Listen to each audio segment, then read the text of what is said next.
आज इस वीडियो में मैं बात करूंगा रॉयल एनफील्ड हिमालयन 650 के बारे में।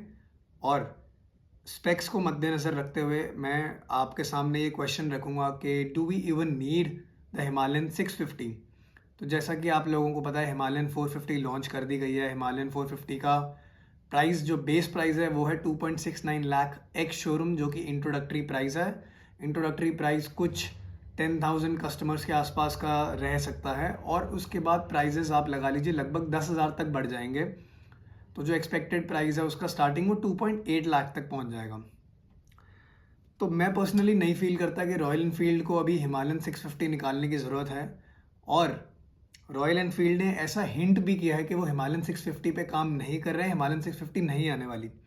तो पहले अगर मैं बात करूं रॉयल एनफील्ड हिमालयन 650 के लॉन्च की, तो रॉयल एनफील्ड के एंड से कोई एनीवे कंफर्मेशन अभी तक नहीं आई है कि हिमालयन 650 आने वाली है या लॉन्च होने वाली है। ये सब स्पेकुलेशंस हैं। उसी तरह रॉयल एनफील्ड ने ये ऑफिशियली कंफर्म नहीं किया है कि प्लान कैंसिल हो चुका है, लेकिन मैं एक स्क्रीनशॉट इंक्लूड करूंगा जिसमें रॉयल एनफील्ड के एक एम्प्लॉय ने हिंट किया है कि हिमालयन 650 का प्लान अभी ब्रांड के लिए नहीं है। मे बी इन फ्यूचर अगर उसकी डिमांड हुई, मार्केट हुई, आज से 4 साल बाद या 5 साल बाद, तब मे बी वो उस पर काम शुरू कर सकते हैं, लेकिन अभी कोई प्लान नहीं है। अभी हिमालयन 450 जो नई लॉन्च हुई है वो ही उनकी सोल एडवेंचर टूरिंग मोटरसाइकिल का काम करेगी।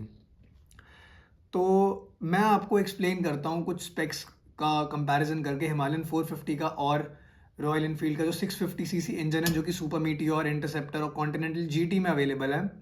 उन दोनों का कंपैरिजन मैं करके आपको बताऊंगा कि कितना डिफरेंस है रॉयल एनफील्ड हिमालयन 450 और जो 650 है उस इंजन में। तो पहले अगर हम पावर की बात करें तो हिमालयन 450 में 40 पीएस की हॉर्स पावर है और इंटरसेप्टर 650 यानी कि 650 इंजन में रॉयल एनफील्ड के 47 हॉर्स पावर है, पीएस हॉर्स पावर है। वेट हिमालयन 450 का अभी 196 किलोज है और इंटरसेप्टर 650 जो है उसका 218 किलोज है। तो अगर मैं इसकी पावर टू वेट रेशो की बात करूं तो हिमालयन की पावर टू वेट रेशो आता है 0.2 पीएस पर किलोग्राम। अगर यही मैं बात करूं इंटरसेप्टर 650 का तो पावर टू वेट रेशो लगभग सिमिलर ही पड़ता है, 0.22 पीएस पर किलोग्राम। टॉर्क की अगर मैं बात करूं तो थोड़ा डिफरेंस वहाँ रहेगा। टॉर्क जैसे कि हिमालयन 450 में 40 एनएम्स का है, वैसे 650 का जो इंजन है उसमें 52.3 एनएम का टॉर्क है।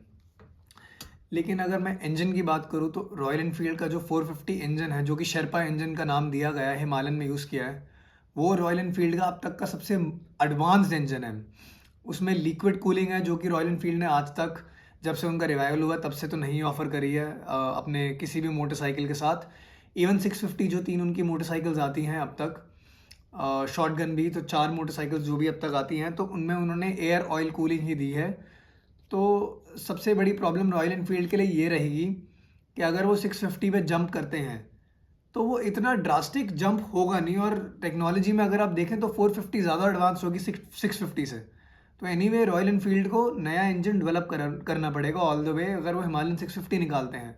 अगर वो नहीं अपग्रेड करते तो कोई सेंस नहीं बनती। जो एग्जिस्टिंग हिमालयन 450 का कस्टमर होगा, ओनर होगा, वो हिमालयन 650 पे क्यों अपग्रेड करेगा अगर उसको इतना ज़्यादा पावर का डिफरेंस दिख ही नहीं रहा। मानता हूँ मैं ट्विन सिलेंडर हो जाएगा, लेकिन उसकी आपको नीड है या नहीं? मेरे हिसाब से नीड अभी नहीं है। हिमालयन का जो स्टार्टिंग प्राइस है, जैसे मैंने आपको बताया, 2.69 लाख एक्स शोरूम और इंटरसेप्टर 650 का 3.03 lakh ex showroom starting price है। अब आप हिसाब लगाइए कि अगर हिमालयन 650 लॉन्च होती है तो उसका प्राइस इंटरसेप्टर, कॉन्टिनेंटल जीटी और सुपर मीटियोर से भी ऊपर थोड़ा हो सकता है।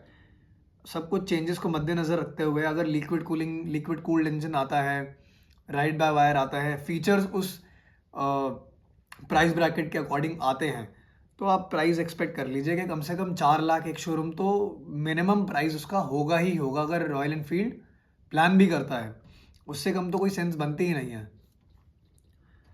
तो मेरे हिसाब से इतना कुछ करने के बाद भी वो इतना वर्दी अपग्रेड नहीं रहेगा। आप हिमालयन 650 अगर आप उस पर 4.5 लाख रुपए, या लगा लीजिए आप 4.5 पौने 5 लाख रुपए भी खर्च रहे हैं ऐसी मोटरसाइकिल पे, हिमालयन रॉयल एनफील्ड के ब्रांड पे, तो कोई मेरे हिसाब से नहीं, लोग लेना नहीं चाहेंगे। 4.5 5 लाख रुपए में लोग दूसरे ब्रांड्स की तरफ अट्रैक्ट हो जाते हैं। रॉयल एनफील्ड का थोड़ा सा रिलायबिलिटी का इश्यूज रहा है अब तक पुरानी मोटरसाइकिल्स में, तो कोई 5 लाख मेरे हिसाब से नहीं खर्चना चाहेगा। लोग प्रीमियम ब्रांड में शिफ्ट होना चाहेंगे। ऐसा नहीं है कि रॉयल एनफील्ड अच्छी मोटरसाइकिल्स नहीं बनाता। मैं खुद एक रॉयल एनफील्ड हिमालयन 411 मतलब पुरानी हिमालयन ओनर हूँ। तो बट ऑफ कोर्स इतने 5 लाख अगर आप खर्च रहे हैं किसी मोटरसाइकिल पे, एक्सेसरीज वगैरह सब मिला के मेरा मतलब है ऑन रोड प्राइस, तो आप एक्सपेक्ट करेंगे कि क्वालिटी का लेवल थोड़ा और अच्छा हो। आप जापानीज़ देखना चाहेंगे इस प्राइस में आपको। इसके अलावा KTM में आप देख सकते हैं। मतलब बहुत ऑप्शंस हैं आपके पास 5 लाख में, rather than spending on a royal Enfield adventure tourer. और वो भी इतना फ़र्क अगर नहीं आता है 450 के ऊपर। तो सिद्धार्थ लाल जो अभी मैनेजिंग डायरेक्टर है रॉयल एनफील्ड के, उन्होंने हिमालयन 450 के लॉन्च पे गोवा में ये बोला है कि it is the Bruce Lee of bikes. उन्होंने कंपेयर किया उसको 5 गुना मोर एक्सपेंसिव बाइक से। और उन्होंने बोला कि जो 1300 सीसी की जो मोटरसाइकिल्स आती है, एडवेंचर टूरिंग मोटरसाइकिल्स आती हैं, जैसे कि ट्रायम्फ की आती है, टाइगर आती है, और BMW की GS आती है, 1300 GS नई लॉन्च हो जो होने वाली इंडिया में, उन मोटरसाइकिल से कंपेयर किया कि उसकी आपको नीड ही नहीं है। रॉयल इनफील्ड हिमालयन जो है 450, it is meant to go take you to Himalayas, it is meant for the Himalayas. तो अगर वो काम नहीं कर पाएगी तो कोई सेंस नहीं है। लेकिन ऑफ कोर्स रॉयल एनफील्ड इस चीज़ में बहुत प्राइड लेता है कि it is the best motorcycle for the Himalayas. उन्होंने कंपेयर किया बाइक का कि जो हिमालयन नई वाली है वो फास्ट है, एजाइल है और स्ट्रॉन्ग है। तो आप अगर देखें कि एक वेल पैकेज्ड मोटरसाइकिल है। सिंगल सिलेंडर, अगर आप एक चीज़ इग्नोर कर दें कि सिंगल सिलेंडर इंजन है, ट्विन सिलेंडर होगा तो बेटर रहेगा, बेटर साउंडिंग होगा, थोड़ा आपको प्रीमियम फील खुद भी आएगी, तो उसकी अगर देखा जाए तो नीड नहीं है। पहली बात तो अगर आप कंपेयर करें स्पेक्स का, जैसे मैंने आपको बताया 40 टू 47 हॉर्स पावर का अगर जंप आ रहा है, तो आप एनीवे टॉप एंड वैसे भी कहीं यूज़ करने नहीं वाले। अगर आप हिमालय जा रहे हैं, अगर आप ऑफ रोडिंग कर रहे हैं, तो आपको वैसे भी लो एंड टॉर्क चाहिए। लो एंड टॉर्क तो आपको हिमालयन 450 भी दे रही है। 40 Nm का टॉर्क कम नहीं है अगर देखा जाए तो। सिंगल सिलेंडर की जहाँ तक बात है तो उससे ज़्यादा की रिक्वायरमेंट अभी है नहीं मेरे हिसाब से। और अगर मैं इसके अलावा बात करूँ तो प्राइस फैक्टर, जैसा कि मैंने आपको बताया, कोई मेरे हिसाब से बहुत ज़्यादा एक्सपेंसिव हो जाएगी वो, तो आप कोई प्रीमियम ब्रांड कंसिडर कर सकते हैं। तो आपका क्या मानना है, क्या रॉयल एनफील्ड को हिमालयन 650 का प्लान ड्रॉप करना चाहिए या फिर रॉयल एनफील्ड को नई हिमालयन 650 निकालनी चाहिए? मेरे को कमेंट्स में बताइए।